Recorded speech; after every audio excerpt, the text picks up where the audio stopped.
Good afternoon, everybody. Welcome back to Seraph, the channel. I am back. I am recovered enough from surgery to start making videos again and had a pretty good break, so I'm really not complaining. Hope you guys didn't miss me too much. This video is going to be a quick video about the update for the next generation of Scrap Mechanic Auto Racers. I will be releasing this mod publicly and be handing out beta tests very soon to a select few amount of people.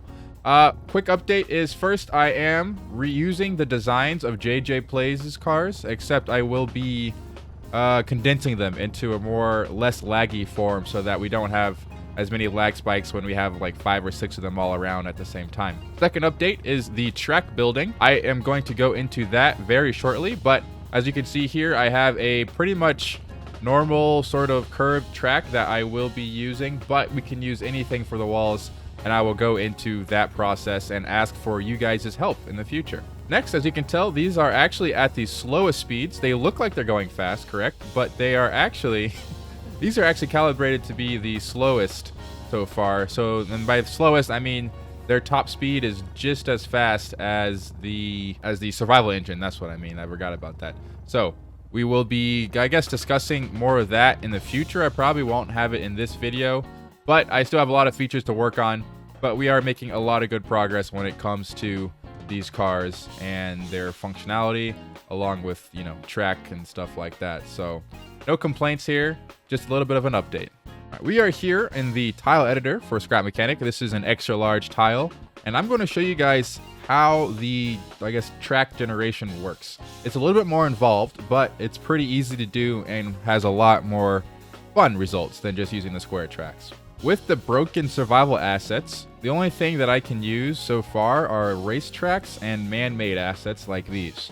And I'm not going to use the assets importer. I know that mod has came out, but that has broken things and removed other items from the game that I don't want happening. So we're just going to stick with what the vanilla Scrap Mechanic gives us so far. I want to have as limited mod involvement as possible. So all you have to do is just flip that little platform upside down like normal, and then just take the scale and just go like, I don't know, 10 and 10 by 10, however you want. You can keep the y-axis the same size, but I just kind of like this to be like a big platform. And what this does is creates a good ground floor or base for the track. And all you have to do now is just grab a racetrack, and I'm just going to put it straight, put it up. I will keep it below, so the floor needs to stay below the ground, but the wall needs to stay above. And to kind of increase the likelihood of the wall working, I just double the height of the wall a little bit and have that there. I mean, it's pretty simple. Now you have a track. You can just put another curve. You can just grab that, set that to 2, change the directions, and so like that. And I'm just going to make a little oval and have that show that to you guys real quick. One thing you can do is definitely change the width of these. So if you want a much wider track, you can kind of change the width of the track to be, I don't know, say a 3 or so, 3 wide, and it's like a super wide track. But I'm going to keep it 1 for now just to make things simple. But it is definitely possible to make wider and bigger tracks, and maybe even alternate the size of the tracks throughout the turns and whatnot. So it's pretty simple, but it's just a little bit more involved. The one rule for generating a track is that on the initial creation, you cannot have any space between the walls. So by that, I mean you can't have a blank space here, meaning that there's a gap. So if there's like a wall right here and then all of a sudden there's a gap or something, you can't have that. Or you can't have weird little like ridges like this. As you can see, it might work like this, but anything steeper where you're creating a weird like formation between the wall and the track, that'll cause the scanner to mess up a little bit. And so all you have to do is just kind of make a smooth track as if you were making a real one and keep it as closed off as possible, or else the scanner might not work. Okay, just close it off like this. This literally only took me about 2 minutes to make, if not less than that. So it's really not hard to do small tracks. It's really not that hard. You just copy paste and slide the terrain assets around. You can throw in some trees here and there. You can do some rocks. I believe some of the forest assets, like these trees and stuff, work. So you can toss those around. You can toss like a big rock here and there. And all that good stuff. You can even add decals. So if you want to make a finish line, an artificial finish line, you can do that, but I will not do that for this video. Once you have the track that you want down, I have this very simple one. All you have to do is just save it. I do a save as, and I'll name it SMAR small oval. Once you save, all you have to do is go back to the main menu, create a world. I mean, you guys have done World Builder before, I'm assuming. But unless you don't, then sorry. So, you get your world. You just go into your big, I made an extra large tile, so you just go through whatever you want and find the one that you just saved. Smarl or small oval, like that. A lot of the assets will not show up on this tile editor. Don't be afraid. They will most likely show up in the future, but sometimes they don't. But these, at least the ones that I've tested, do work. There are some assets that don't work. In the new update, they will be updating creative mode and creative world generation and stuff like that. So I'm really hoping that they bring back a lot of the tile assets and allow for custom assets. That way we can have customized bank turns and all sorts of cool track types that we don't need to worry about not working in the regular creative. So as you saw, I just saved the world as like a random name. And now I'm creating a new world. I have it test world small, or test oval small, test oval small. And all I got to do is just select my thing called SM Auto Racers. That is going to be the name of the next mod. And that's it. I'm actually just going to use that. I am not going to use any of these other ones. All right, we are now here loaded into the test oval.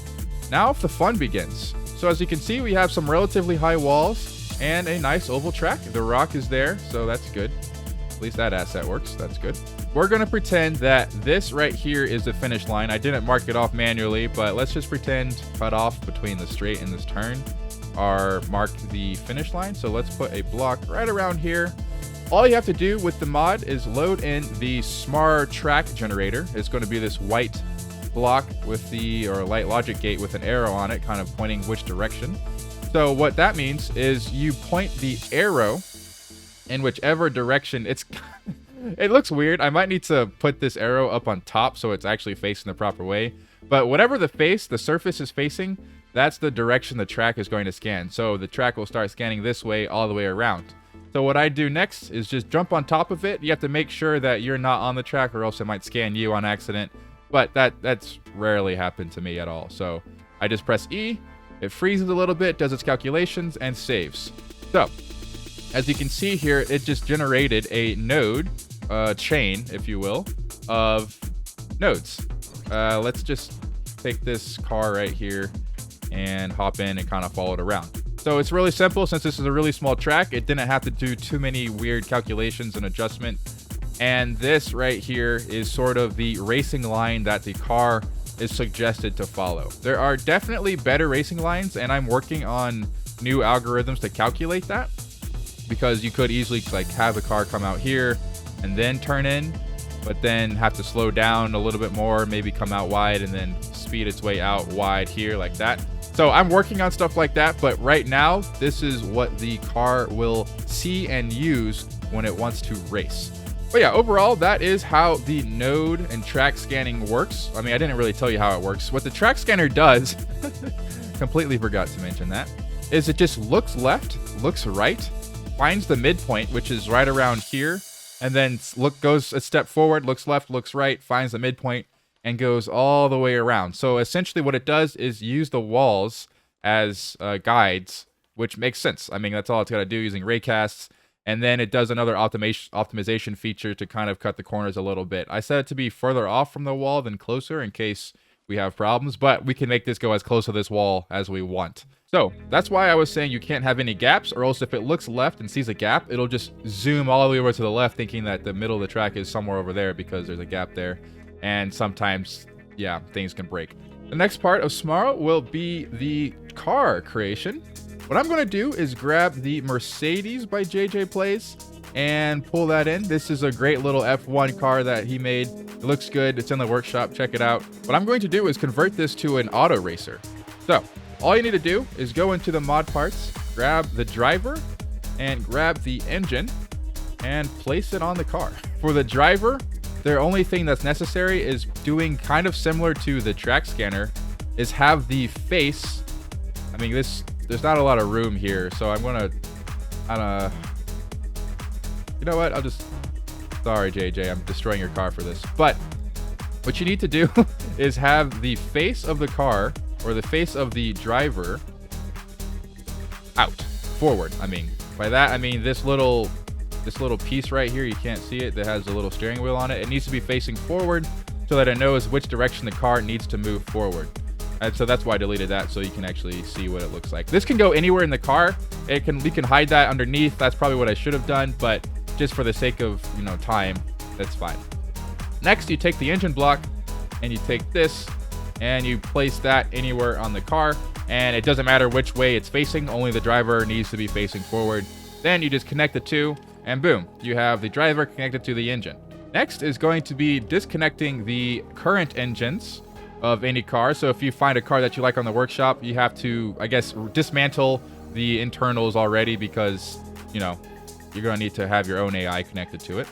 And so once you've disconnected the engines, you can connect up the little wheels here. So if you just take that, it's like its own little engine. I made it 1 block wide so you can fit it anywhere. I didn't want to make a custom giant engine somewhere because, I don't know, it might not add to the aesthetic of the current car. So that's just kind of the way I did it. So we're just going to connect the engine up. It doesn't matter where it is, as long as it is connected to the wheels properly.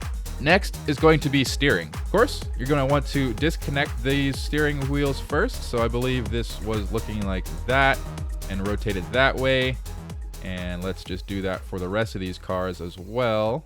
Okay, this was a pretty complicated steering mechanism, so I'm not really sure if this will work properly, but most of the time it only take probably 1 to 2 minutes to do the engine and the driver connecting to the steering all together. And now, without further ado, let's test it. Oh, wow. It actually kind of worked. I didn't think it would actually work. What in the world is going on here? Even with complicated steering systems that I thought would absolutely break, because there is definitely a limit for, I guess what you want to call it, the steering angle of these cars. So as you can see, it's kind of breaking the steering angle right now.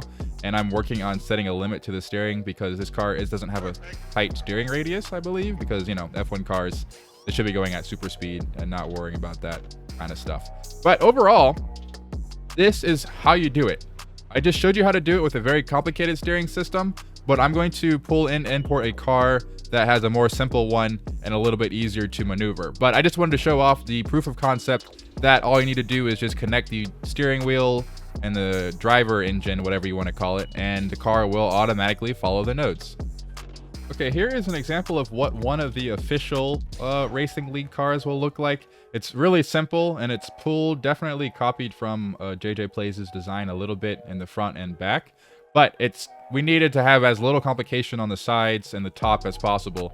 And there's no wing on this one, but we can definitely add a wing. So what we got to do is I've already have this connected up. There's no complicated machinery inside. It's just the engine connected to the wheels and all-wheel drive, and steering connected to a 3-bearing steering system as well.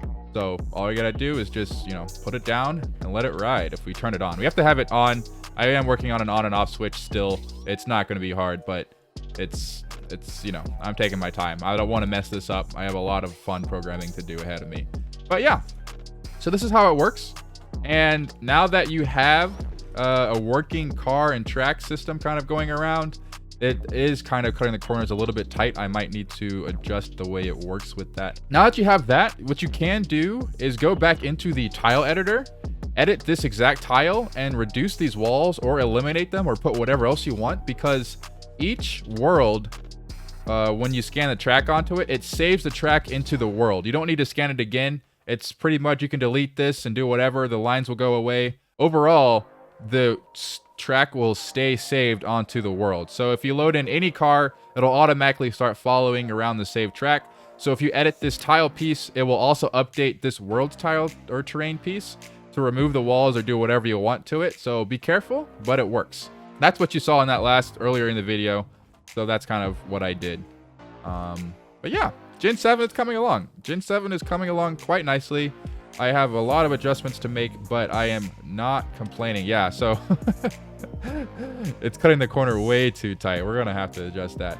But yeah, so that's how it works. I'm excited. This is kind of a introductory video on me getting back onto YouTube. I'm expecting a lot of subscribers lost because they forgot that I even exist and that they're still subscribed to my channel. Don't worry, Scrap Mechanic on Survival Unleashed is coming back. So is a new series of Prison Architect Gang Warfare, and maybe even another building series of Prison Architect. And then more Scrap Mechanic stuff with the crew. But until then, let me know what you guys want in the Discord or on the YouTube comments, and I will try to cater to you best as I can while I still recover from my surgery. Until then, I hope you guys have a great morning, afternoon, night, or evening, and I will see you next time.